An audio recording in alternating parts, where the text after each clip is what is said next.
এত সুন্দর রান্নাটা যাদের পছন্দ হবে তারাই শুধু একটু শেয়ার করে দিবেন। আজকে আমি চিংড়ি মাছের রেসিপিটি নিয়ে আপনাদের মাঝে হাজির হলাম। আপনাদের থেকে যদি ভালো লাগে ভিডিওটি একটু শেয়ার করে দিবেন। পেঁয়াজ মরিচ আমি আগে একটু ফ্রাইং প্যানে তেল নিয়ে ভেজে নিব।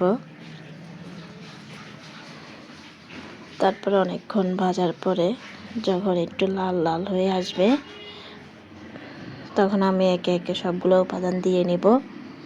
যেমন তেজপাতা, দারচিনি,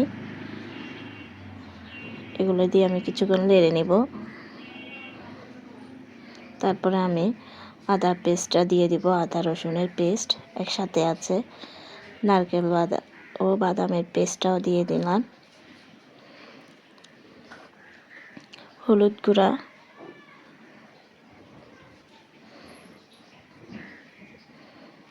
মরিচের গুঁড়া এবং একটু স্বাদ মতো লবণ দিয়ে দিলাম।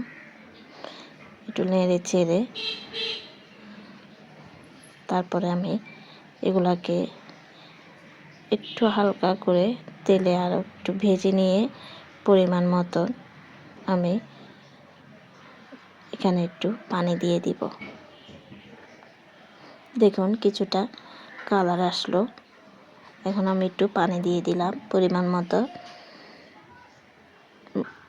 আমি যে মশলার উপাদানগুলো দিয়েছি এগুলো একটু ভালো একটু হওয়ার জন্য আমি এগুলো দিয়ে দিলাম। এখন আমি চিংড়ি মাছগুলা একে একে দিয়ে দিলাম,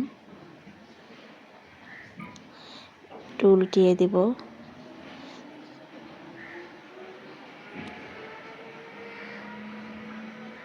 তার সাথে আমি কিছু ছোট চিংড়ি মাছগুলো দিলাম। আপনারা চাইলে শুধু বড় মাছ দিয়ে করতে পারবেন।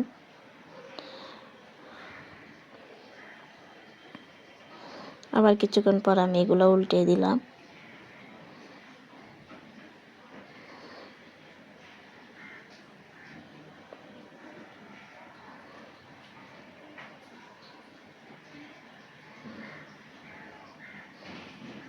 উল্টানোর পরে আমি আবার একটু পানি দিয়ে নিলাম।